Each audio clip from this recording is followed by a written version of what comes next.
Okay, hi, University of Mary OT students. It's good to see you, um, or you get to see me. I've missed you. It's been really nice being retired, but I do miss the students also. I know you have an assignment for your 770 course where you had to provide what skills you would do for different clients, and I'm going to provide the rationale for the 7-year-old client who has a diagnosis of autism and ADHD, and the setting is in the school system. So some of the answers that you should have chosen, first of all, for an assessment, you could use the sensory processing measure, which is a really nice assessment that gets at a lot of different areas. It includes assessing or getting information from parents, from teachers, and it also has some different forms that you can also get, like from the Phy Ed teacher or from the bus driver or from the lunchroom staff as well. So you can get a lot of information about the child's ability for social participation, hearing, touch, balance, motor planning, all those things are on there in the different categories, and then you get the scores. And with those individual items that are on there, it kind of tells you what areas you would want to focus your attention for your actual intervention. So some of the other things that you would do besides that assessment is you would definitely provide a sensory diet for the child during the day. So first of all, when you get that information from the assessment, you'd know, is a child very lethargic? Are they running around? What are they doing? So what are some of the symptoms that you see in the classroom for that child?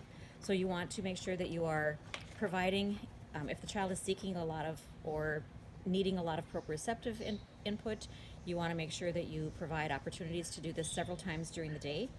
Some things that might indicate this: the child might be running around the classroom, might be unable to sit at his desk or complete projects or in-class assignments or homework, just being unable to focus on tasks, and very disorganized approach to different tasks.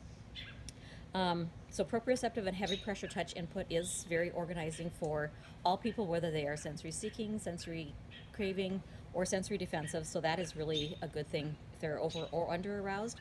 So it would definitely be some input that you would want to use to help the child stay focused, and keep them calm. You could use techniques such as carrying heavy objects, such as carrying the milk crate to the classroom for milk and snack breaks. You could have the child use a weighted blanket or a weighted vest. They can push and pull different objects, such as pushing a cart with library books down to the library, pushing a swing, climbing up on the monkey bars, climbing a climbing wall, things like that. So all that proprioceptive input that they're getting into their joints will be very helpful. Some other things you could do: more the heavy pressure touch, rolling a ball or a rolling pin kind of thing like we used in class over the back of the child. That provides that deep, heavy pressure touch. You could do that over the child's back, arms, and legs, and applying pressure. You could also use the Wilberger protocol, which would be the brushing and the heavy pressure, the joint compressions. If you are doing a sensory diet, you do want to make sure that you try to incorporate different activities for the child. For the Wilbarger protocol itself, you should be doing that every 1.5 to 2 hours.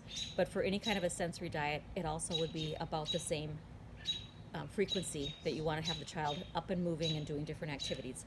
So you'll want to do a lot of trial and error to find out what are the types of things that the child is seeking, and then provide those activity opportunities to the child before they get to a chance where they're craving and they're getting in trouble and doing it in inappropriate ways.